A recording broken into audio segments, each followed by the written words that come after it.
David, do you remember when we first met? Yeah, of course.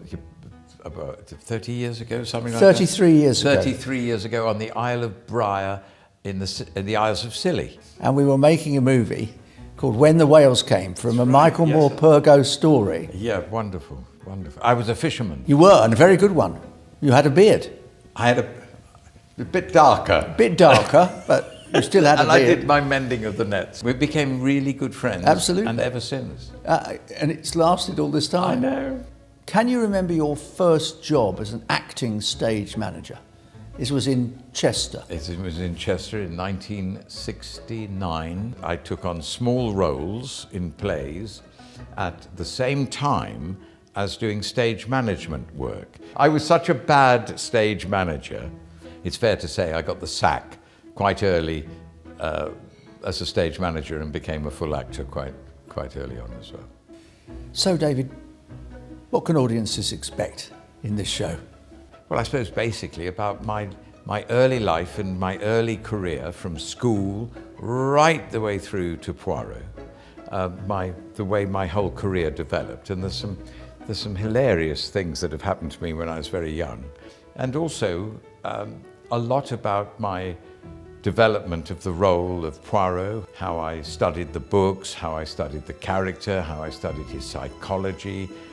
And also during the show, that I go into myself as an actor and describe how I approach roles. I share with the audience my life as a professional actor and the way I work, as well as so many roles that I created. Would I make a good detective?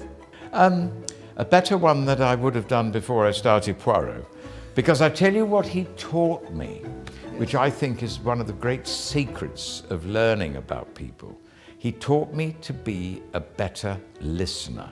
Do you have favourite roles? Do you have a comfort zone? Do you know the real honest answer to that question is I have no comfort zone whatsoever. With every character I play, there's always that little part of me that says, I'm not going to be able to do it. I don't feel right. A career spanning more than 50 years, decades. What is it keeps you going today? Continually being asked. I never expect to get asked. And when the telephone goes, say it's your agent and says, you've been offered, before he even says what it is, you feel, oh, that's so nice. Yes. What is it? Do you know what I mean? And when you're offered roles at my age, they're great treats, and I look forward to the challenge and being with a group of people, studying a script and developing characters and telling stories.